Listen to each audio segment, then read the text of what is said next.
Kyoto don't make noise. Kyoto makes history.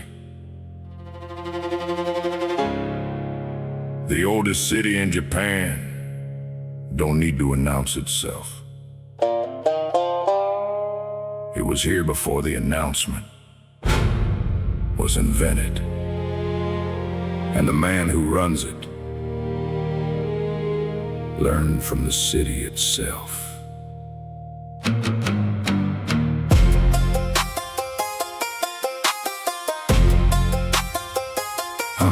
He moves through the old streets like the streets were built for him. Past the temples and the teahouses, past the landing's amber rim. No entourage, no theater, no flag to mark his ground. Just a man whose very footstep is the most expensive sound. He bowed to no shogun that the modern age produced. Built his authority from silence, from precision, from the use of every tool that Kyoto gave him. Patience, ceremony, art. The city taught him that the longest game is played inside the heart. 3 generations of his family ran the same quiet block, the same tea merchant bowed to them since before the clock that hangs inside the city hall was wound. For the first time, they didn't inherit power, they became it line by line. Boss of Kyoto, he don't need a crown.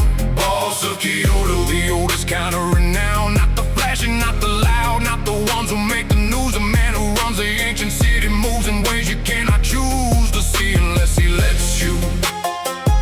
And he rarely lets you in.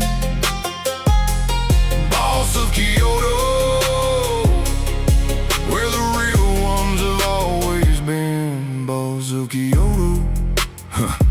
Hey, I met him once on a Thursday in the gym just past rain. He was walking alone like a man who'd never known a change. Dressed in simple dark, no jewelry, no display. The kind of man whose power doesn't need the light of day. He looked at me the way old temples look at tourists passing through.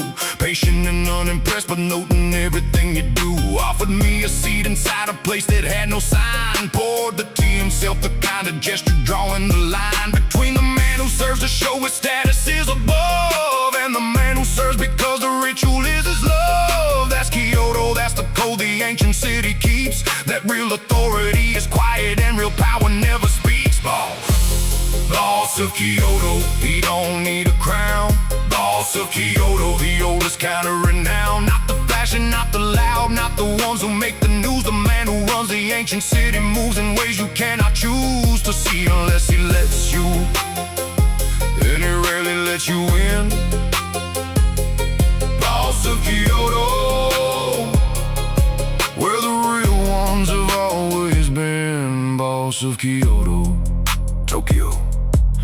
Tokyo screams its power through the glass and through the steel. Osaka wears its hunger like a brand and like a seal. But Kyoto whispers and the whisper moves the ground. The oldest kind of authority don't need to make a sound. He told me something over tea I keep between my bones. The man who needs the city to announce him never owns the city. The man the city claims he doesn't need to speak. The ground itself becomes his voice, the ancient and the deep. His enemies arrive from Tokyo with money and with men. Thought the old city could be bought and restructured, and then they found the streets unmoved, the merchants unimpressed, the temples and the infrastructure quietly unaddressed. Because the boss of Kyoto doesn't fight the way they came, he fights the way the river fights the stone. Without a name he waits and redirects and lets the pressure find the fault. And everything they sent him became his by default. 3 months later they were gone without a headline or a trace. The city absorbed them like it always has with grace. He never mentioned it, not once across a table or a room. Just kept pouring tea like nothing new had happened since the bloom. I asked him once, the only question I allow myself to ask: how do you hold a city through the generations like a mask? He set the cup down slowly in the silence of the house. Looked at me the way a mountain looks at something like a mouse. Not cruel, ancient, not dismissive, complete. He said, I don't hold the city holds me. I serve it and it keeps me. And we have an agreement older than my name. A man who tries to own a place is buried by that place. A man who serves a place is carried by it. Past his lifetime, past his bloodline, past the fading of his face. So when they speak of Kyoto and the power underneath the shrine, when they trace the old along the bloodline and the vine. They'll find a man who never claimed the throne, but lived as if the city and his soul were the same bone. Boss of Kyoto, no announcement, no monument, no name on any building, just the city still breathing the way he taught it. Boss of Kyoto, the oldest kind of power, the kind that outlasts everything that called itself in charge.